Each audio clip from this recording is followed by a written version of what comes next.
All right, today's social studies is a poem that introduces the topic of supply and demand. And with everything going on right now, I think we all experience supply and demand when all of this global pandemic, COVID-19, started in the middle of March. The toilet paper situation. Everybody apparently wanted toilet paper and thought they needed to buy 2 or 3 packages, and the demand was so high, the supply ran out. And, we went like, a week, 2 weeks, or trying to find toilet paper was difficult. So that's what supply and demand is. A store sells something, and as long as the demand and the supply are equal, it's not hard to find. But when more and more people want the item, they run out, and then they will also start raising the price because it's like, hey, everybody wants this, we can charge more. So let's listen to the poem about supply and demand, and we'll look at a couple of the questions. At 9 o'clock sharp, when Stan opened his store, hundreds of shoppers rushed straight through the door. All of them demanded to buy a boomtastic, zoomtastic, fantastic fly. These robotic toys were the hottest new craze. Some people had waited in line for 5 days. They dashed down the aisle shouting, "Mine, they are all mine," and snatched up the gadgets for $9.99. In 53 seconds, the toys were all sold. Try buying online, the sad shoppers were told. With such high demand and a shrinking supply, the price of the boomtastic flies soared sky high.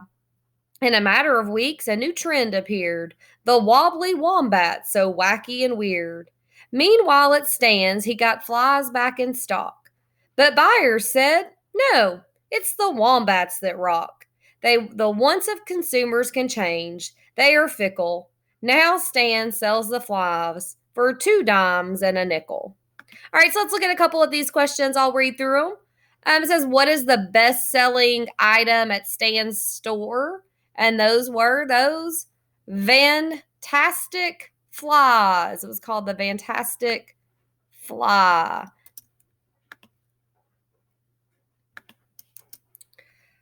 What happens to the price of Stan's flies when the demand is more than the supply? What happens to the demand for Stan's flies when the wobbly wombat becomes the new craze?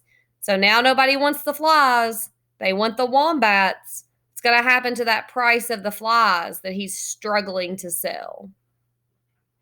Compare the price of Stan's flies at the beginning of the poem versus at the end. And if you notice at the beginning, the flies cost $9.99.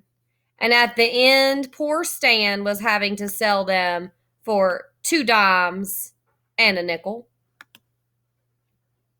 What accounts for the change in the price you described in question 4? So you're going to say, why did that price go from $9.99 to 2 dimes and a nickel? In the poem Supply and Demand, you learned about how the wants of consumers can change quickly. Tell about a toy that used to be popular in your school or among your friends. Is this toy still popular? How do you think it affects the toy's supply and demand? And as a teacher, I have watched so many of these trends. There were those silly bands a long time ago. Some of you may be too young for those. I can't remember how many years ago that was.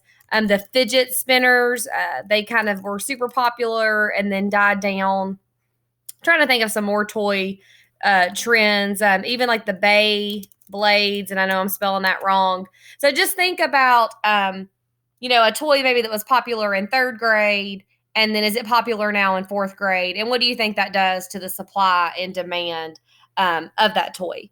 All right, guys, as usual, if this video was not enough to help you complete your lesson today, or you're just struggling with the typing of the answers, call Mr. Collier and I, and we will do a Google Meet with just you, and we will help you complete this assignment. Miss you and hope you are having a great day.